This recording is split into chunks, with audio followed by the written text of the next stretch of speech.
सादर प्रणाम। हस कथा हस बटिका हसर पेड़ी शिक्षाप्रद मनोरंजन आउ एक सुंदर वीडियो को आपण मानक सादर स्वागत। जीवा प्रथम हस कथा को शिक्षक आउ छात्र मध्य आलोचना। शिक्षक कहते तुम जीवनर लक्ष्य कौन? छात्र जनक कहला सार मो जीवनर लक्ष्य होची मु भविष्य में डाक्तर हेबी। शिक्षक पचारे क्यों डाक्तर हब, मनुष्य डाक्तर ना पशुपक्षी डाक्तर? सेठू छात्र जनक कहला सार मु मनुष्य डाक्तर हेबाकु चाहू नाही, मु पशु डाक्तर हेबी। शिक्षक पचारे कहीं पशु डाक्तर हेबाकु मन बड़ाई अछ? कोटी कोटी लोक संख्या दिन को दिन बढ़ुचंती, तमे मनुष्य डाक्तर न होई कहीं पशु डाक्तर हेबाकु मन बड़ाई अछ? सेठू छात्र जनक कहला सार भूल चिकित्सा कले भी से माने अभियोग करती नाही, एणु मु पशु डाक्तर हेबाकु चाहूँगी। जीवा परवर्ती हस कथा को तेबे निवेदन करी लाइक टी निश्चित करेंगे। परीक्षक आउ परीक्षार्थी मध्य आलोचना। परीक्षक कहते अरे बालुंगा परीक्षा केन्द्र को सीधा सड़क गाइड बही आनीचु कहीं?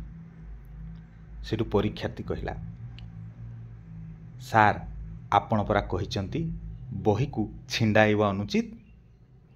सेठू परीक्षक कहले सेठू कौन हैला, बही तो छिंडेबा अनुचित, ठीक कथा, सेठू कौन हैला? परीक्षार्थी कहला सार मु जदि गाइड बही छिंडाई थांती तेबे बहीटी नष्ट होई थांता, एणु बही को छिंडाई कॉपी आनिबा अपेक्षा मु सीधा सड़क गाइड बहीटी नहीं आसली। मते धन्यवाद न देई आपण गाड़ी दउछंती। जीवा परवर्ती हस कथा को तेबे निवेदन करी जदि प्रथम थर आम चैनल को आछंती दयाकरी सब्सक्राइब करी आमको आगो को बढ़िबा निमंते गोटे सुंदर प्रेरणा जगाई देबे। आ जदि मन पसंदर होई थाए निश्चय लाइक टे करिवे। जीवा परवर्ती हस कथा को शिक्षक आउ छात्र मध्य आलोचना। शिक्षक कहउचंती होइरे गध साहित्य रे प्रश्न पड़ीथिला अलंकार केते प्रकार, तू कौन उत्तर रे लिखिचु अलंकार अनेक प्रकार बोली? सेठी छात्रटी कहला सार सबू तो ठीक लिखिची, आपण कहूनाहांती अलंकार विभिन्न प्रकार कि नुहे? आपण तो कहिचंती अलंकार विभिन्न प्रकार बोली। सेठू शिक्षक कहले हौ कहिलु कौन कौन अलंकार अछि? छात्रटी कहला सार सुना अलंकार, रूपा हीरा अलंकार।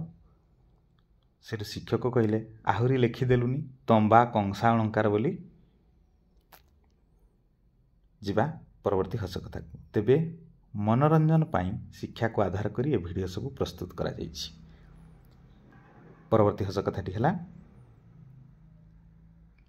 दुई सांग मध्य आलोचना। प्रथम सांग कहूछि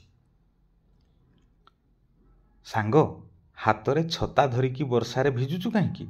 हातरे छता धरिचु अथच वर्षारे भिजुचु कहीं? द्वितीय सांग कहला अरे सांग छताटा पूरा पैसा दे किणिची, मु पैसार मूल्य बुझीची, बुझिलु? सेठू प्रथम सांग कहला आउ कौन छता मागणारे मिलंता कि? सेठू द्वितीय सांग कहला सांग दोकानी कहिची छतारे पानी पवन बाजिले छतार रंग छाड़ी जीवो, एणु मु छता को साइती धरिची ना। जीवा परवर्ती हस कथा को पुणी थरे निवेदन करी मन पसंद रहे लाइक टी निश्चित करेंगे। शिक्षक आउ छात्र मध्य आलोचना। शिक्षक कहते अरे तोते टिके लाज माडू नहीं कि पाठ पढ़ुचु के जानी, परीक्षा खातारे किछि भी लिखि ना? सेठू छात्र जनक कहला सार दयाकरी एते पिला आगरे मते अपमानित करंतुनी। शिक्षक कहले आउ कौन तोते एकुटिया डाकी कहिबी? अभिभावक सभारे समस्त शिक्षकों आगरे मु कथा कहिबी जे तू परीक्षा खातारे किछि भी लिखि ना। सेठू छात्र जनक कहला सार सेई कथाटे भी कहीदेवे ना कौन? शिक्षक पचारे कौ कथा? छात्र जनक कहला सार परीक्षा खातारे 500 टंकिया नोट रखी आपण पाई नाहांती कि नहीं, से कथाटी कौन सभारे कहिबेनी?